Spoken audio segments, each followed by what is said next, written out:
We all want to stay in shape, but maintaining a regular regimen is often the real challenge.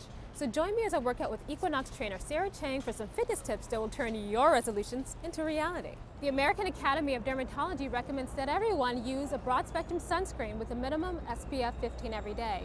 Dermatologists are also doing more to fight stereotypes that blacks and Hispanics don't need additional sun protection. The Obama administration is hoping to hack hackers with the appointment of a national cybersecurity coordinator who will report directly to the president. The administration also plans to collaborate with private groups to create a unified cybersecurity policy. The MTA averted its self-described doomsday fare hike, which would have boosted New Yorkers' transit costs by 23%. Fares are now set to increase by a more modest 10%, bringing the cost of a monthly Metro card up $8. Looking to purchase a new place here in the city? Well, that old rule of thumb, location, location, location, has now given way to negotiate, negotiate, negotiate. Here are a few ways you can land yourself a better deal. General Motors has filed for bankruptcy, a stunning development for the once powerful automaker.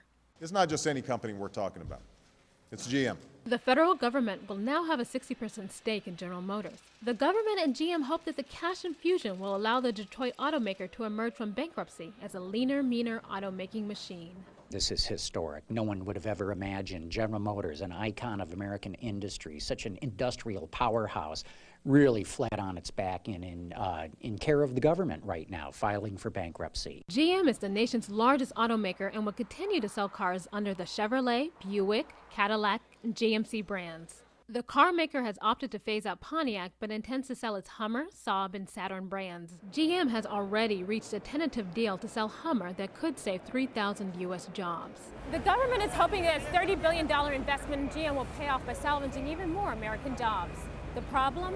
No one quite knows the depth that GM's filing will have on the economy. I think the worst is behind us, but we have not bottomed out. We still have yet to feel the impact of all these layoffs, all these plant closings, all these dealership closings, the suppliers that are going to go down, and all the other businesses that relied on them as well. Workers are also wondering what will happen to their jobs as GM moves forward as a new company. The workers here have been under a lot of stress. They are hoping and praying that the plant survives. That extends to the entire auto industry, which has never experienced a downturn like this in all of its 100 years. In Manhattan, Deshundra Jefferson, News 13. Hollywood is going big this summer, churning out blockbusters like Wolverine that are heating up screens across the country. There is absolutely no reason now for people not to come. And Wolverine is already raking in big bucks. $87 million at the box office in its opening weekend, and more than $100 million since then. Hollywood may be the only city spared by the recession. Movie ticket sales across the country have jumped 11%, and we have yet to reach the peak summer film season. We're on a record-breaking pace. We're going to hit $10 billion in revenue for the very first time ever. Hi, one ticket. Movie attendance thrived during the Great Depression, and box office receipts soared right after the 9/11 terrorist attacks.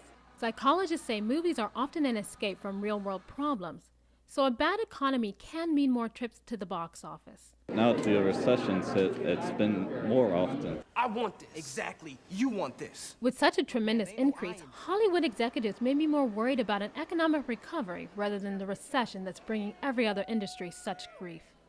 In Manhattan, Deshundra Jefferson, News 13.